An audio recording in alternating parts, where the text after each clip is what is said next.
It's so very easy to get caught up in the weeds thinking about the overarching continuity of The Legend of Zelda. I've never really thought that slavish devotion to canon ever benefited any franchise or storytelling output, but especially in the ongoing adventures of the hero of time, it's a loose thread that really shouldn't be pulled. The thing about the Zelda series is that it's never really been about events, or timelines, or even basic narrative hooks. These games exist in the realm of mythology, divorced from functional identity, instead opting to give the player a blank slate from which they can determine their own understanding of fable, different spaces, different interpretations of a classic authorial sequence. What excels about this franchise is its ability to present a coherent sense of being something defined while at the same time removing almost all links to the past, pun intended. It's storytelling of a purely ludic nature, the fable built around the experience, not the other way. Each of these tales, however, hosts a single defining issue at their heart. For a series named as such, Zelda isn't really there. When you think about the courageous adventures of the young lad in the green tunic, the titular damsel in distress very rarely feels present, afforded barely a handful of moments in the sun in each game before retreating into the shadows, little more than a motivating whisper on the horizon until the time comes to bring her out of storage and give the experience a definitive conclusion. In spite of this, Zelda is a character I find myself thinking about a lot whenever I play these games. I would even argue that not only is she the most important figure in the franchise, fully justified in it being her namesake, but that she's also routinely the most fully formed character, one with depth, charm and personality, a perfect counterweight to the player-defined blank slate that is the hero of time, and a figure whom I sincerely wish had more time in the spotlight. So when Echoes of Wisdom was announced, with Zelda front and centre for the first time in an era and a half, I was excited to see what that meant for the series. Not only a game with a fresh new protagonist, but one that contained a more cerebral toolbox of ideas that play around with what it means to navigate treacherous realms without the burden of a sword and shield. The game opens with you playing as Link.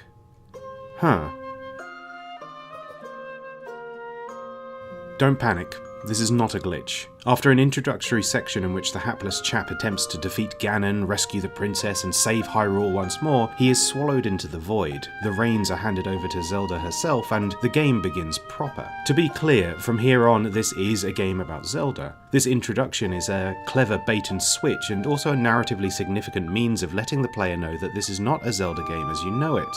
In isolation, there's almost a sense of killing the past through this, breaking the cycle of tradition, recognizing that the very nature of mythology is that it doesn't have to be the same person each time taking up arms to save the world. Having said that though, not even a few hours into the experience it becomes clear that Zelda's role within this world is stalked by the spectre of something else, both narratively and mechanically, the result being a game that once again fails to do right by the franchise's titular heroine, but more damning than this, one that refuses to even commit to its own mechanical USP. Zelda can't seem to escape the shadow of Link, and neither can we.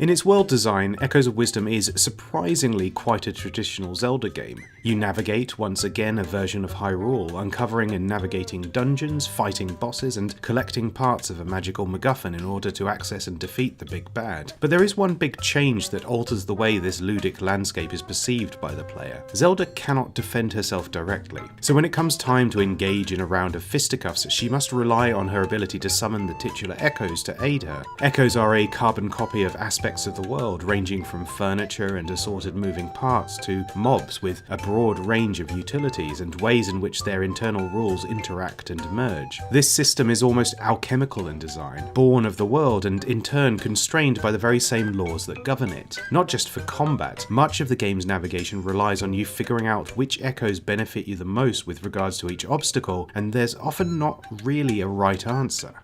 This feels like a pared down, but at the same time more diverse interpretation of the various creative toolsets found in other entries in the series. At once a parallel to the lock and key utility of the more traditional world and dungeon design, but also a much less constrained means of navigating those very same obstacles. The more echoes you collect, the broader your toolkit becomes for dealing with the myriad perils of Hyrule, and part of the great joy of this game is venturing off the beaten path in search of some exciting unknown that could be lurking just around the corner. It could be a modest treasure, Or it could be the missing piece of a puzzle that has been eluding you for hours. While a little scruffier in execution than we've come to expect from Nintendo's seal of approval, there is a lot to like about this pint-sized adventure, and as I worked my way through, my enthusiasm for the work as a whole remained relatively high. However, there is a second element to the game I've been struggling with, one that prompted me to produce this essay, and that I think goes hand in hand with the thematic tug-of-war at the heart of the franchise.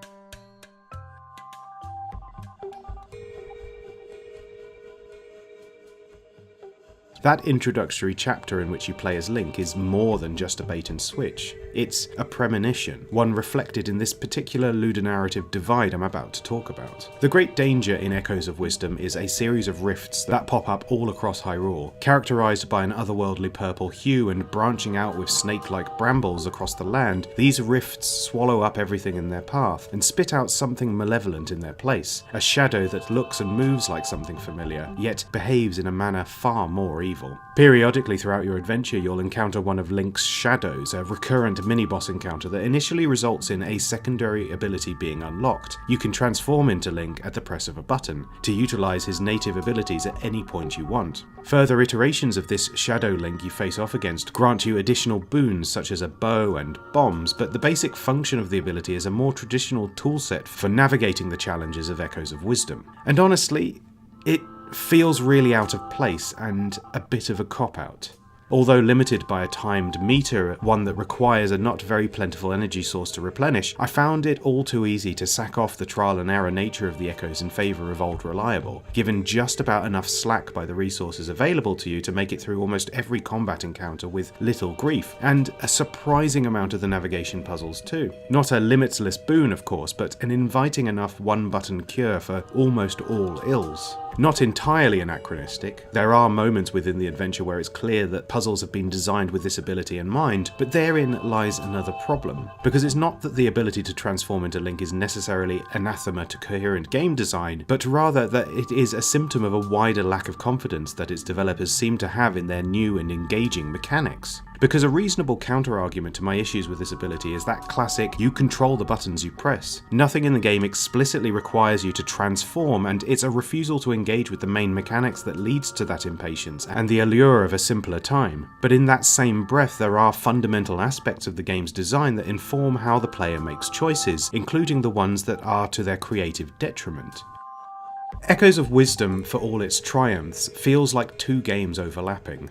One, a traditional Zelda in the vein of A Link to the Past or Link's Awakening. The other, a fascinatingly open-ended puzzle sandbox that the player can find endless ways to break apart at the seams. The mechanics of one bleed through into the other and vice versa, the problem being that because it doesn't really know what it wants to be, it ends up muddling the aspects that really shine into this more conservative output. As much as this version of Hyrule is built with a more free-form navigation in mind, a miniature rendition of the design principles found in Breath of the Wild and Tears of the Kingdom, that freedom feels like pulling down the walls of a more familiar world more than it does a bespoke play space. The new mechanics work in this setting, and there are spaces that are very explicitly designed for the puzzle box and the puzzle box alone, but for every one of these there are a dozen others that felt like they just worked out equally well or even better when engaging with the more traditional sword and board mechanics of this transformation ability. It is combat where this problem is at its most prominent. The overwhelming majority of your arsenal in fights revolves around echoes of mobs who behave in the same way whether they are fighting for you or against you. What this means is that they are incredibly slow, imprecise, and difficult to plan around. Sometimes they genuinely will not do what you want. Sticking to your guns by using echoes exclusively is a scruffy and often frustrating experience, especially when compared with the generally quite sophisticated setup for non-combat navigation. You know what's not frustrating though? Pressing up on the D-pad and swinging your sword with reckless abandon. Then it feels like a proper Zelda game, one that's been refined and iterated upon over the years. It is only in the game's final moments, in an interesting role reversal where right before the final boss you are forced to return these powers so that Link can fight by your side, that the critical value of the echoes is consolidated. Incidentally, this is one of my favourite parts of the game for this very reason. By separating the two modes of gameplay into concurrent, asynchronous cooperation, it highlights their individual strengths as well as their power as a ludic cipher for characterization, and it's a shame that the game waits until all the way at the end to marry marry these two disparate elements together. In another universe, I could see Echoes of Wisdom as a two-player co-op experience. One player as Link and more traditional gameplay, the other as Zelda with this weird and wonderful toolkit, and I think that would go a long way to remedying this issue I've been struggling with. Hand in hand, not one breathing down the neck of the other.